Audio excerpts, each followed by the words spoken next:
Saudari-saudara yang terkasih di dalam Tuhan Yesus, saat ini kita akan mendengarkan biografi dari Santo Yosef Pekerja, Yeremia seorang nabi, dan Santo Peregrinus Laziosi.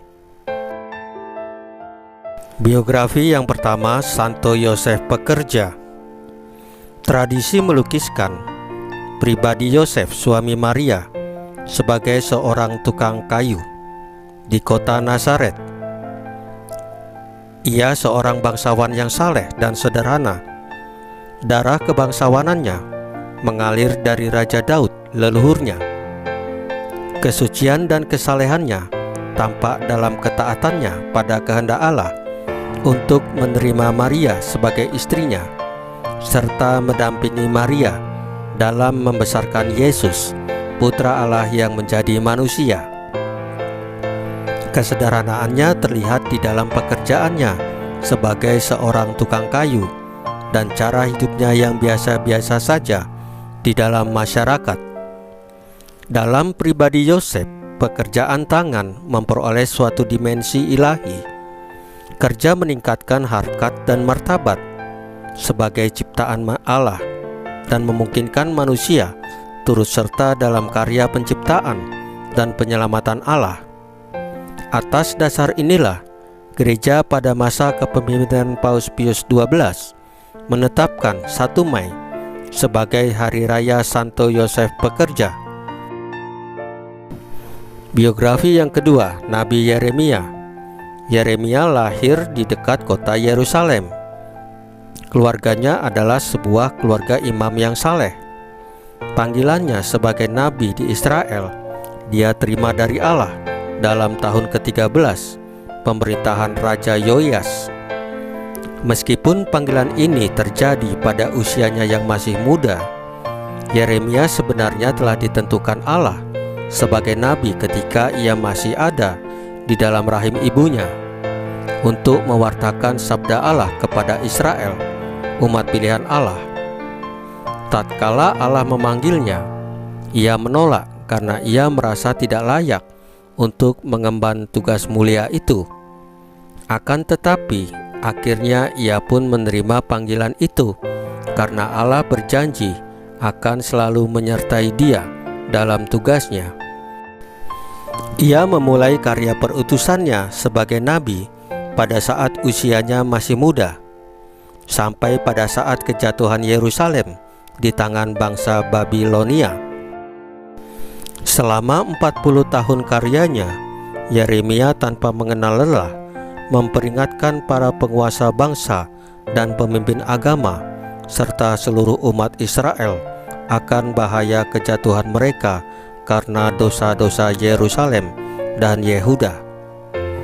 Sejalan dengan itu, Yeremia terus-menerus terlibat di dalam berbagai perselisihan dan pertentangan. Ia dengan gigih melawan Raja Yoakim dan Yoakin yang memutarbalikkan kebijakan keagamaan dari Raja Yosia. Pada pemerintahan Raja Sedekia, nada pewartaannya mulai berubah. Ia tidak lagi mengeluh tentang tugas perutusannya, tetapi mulai lebih sungguh-sungguh membaktikan diri pada tugas yang dibebankan Allah kepadanya. Dengan gigih, ia berusaha meyakinkan Yehuda akan penguasaan bangsa Babilonia.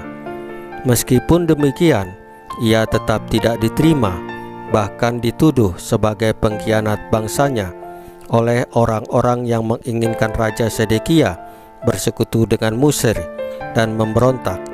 Karena itu, Yeremia mengalami penderitaan batin dan frustasi yang hebat.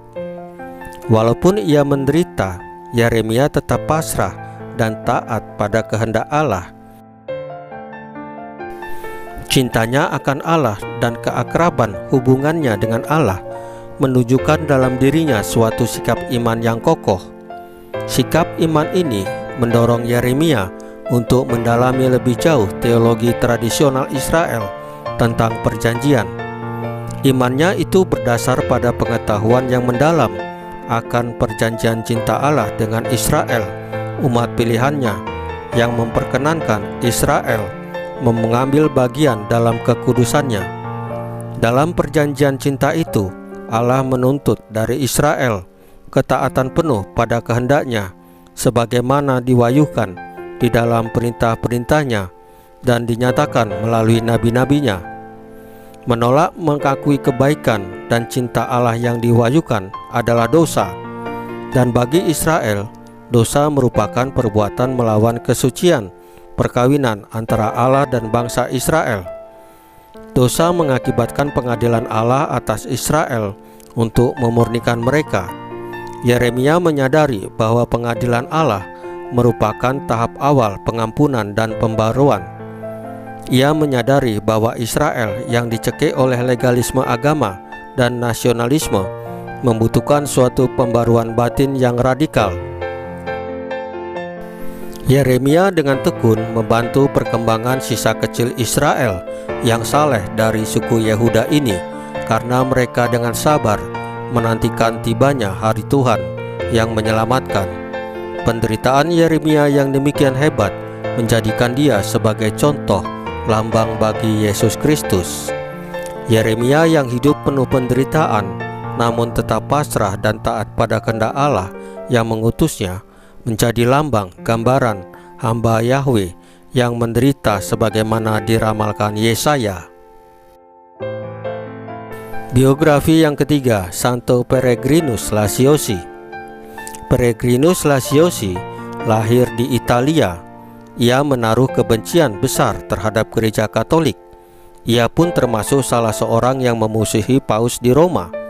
Dengan sifatnya yang keras dan kasar, ia melancarkan serangan terhadap gereja Katolik. Awal kehidupannya sebagai manusia baru dalam iman Kristiani bermula dari tindakannya yang brutal terhadap Pastor Filipus Benizi. Diceritakan bahwa pada suatu kesempatan khotbah dalam rangka misi perdamaian yang dicanangkan Paus, Pastor Filipus ditinju oleh Peregrinus hingga roboh. Akan tetapi pastor yang saleh ini tidak memberikan suatu perlawanan terhadap Peregrinus.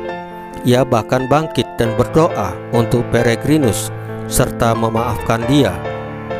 Sikap Pastor Filipus ini menyentuh hati Peregrinus yang keras membatu.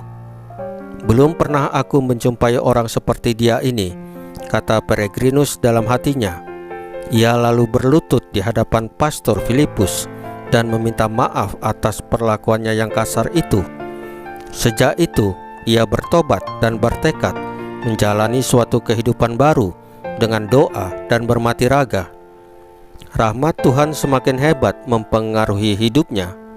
Pada suatu hari, Bunda Maria menampakkan diri kepadanya dan menyuruh dia pergi ke Siena. Di Siena, ia diterima oleh Pastor Filipus sebagai salah seorang anggota Ordo Servit Santa Maria. Di dalam ordo ini, Tuhan terus melaksanakan rencananya atas diri Peregrinus. Pada suatu hari, Peregrinus jatuh sakit. Ia diserang penyakit kanker ganas pada kakinya.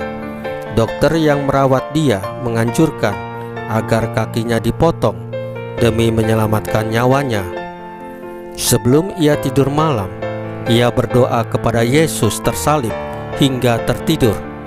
Dalam mimpi itu, ia melihat Yesus mengulurkan tangannya dari atas salib dan menyentuh kakinya yang sakit itu. Ketika bangun dari tidur, ia mendapati kakinya sudah sembuh. Peristiwa ajaib ini semakin mengokohkan imannya akan kebenaran ajaran gereja. Rahmat kesembuhan ini mengobarkan semangatnya untuk tetap membaktikan diri kepada Tuhan dan gereja dengan menjadi imam. Selama 62 tahun, ia berkarya dengan penuh semangat, diperkuat oleh doa dan bermati raga yang mendalam. Ia meninggal dunia dan diangkat gereja sebagai pelindung para penderita sakit bernanah dan kanker. Saudari-saudara yang terkasih di dalam Tuhan Yesus, firman Tuhan Yesus hari ini adalah, "Apakah engkau mengasihi aku lebih daripada mereka ini?" Santo dan Santa selalu berpegang teguh pada janji-janji mereka kepada Tuhan Yesus. Mereka menjalankan firman Tuhan Yesus dalam hidup sehari-hari dengan penuh iman. Marilah kita hidup sesuai firman Tuhan Yesus. Tuhan Yesus memberkati kita semua.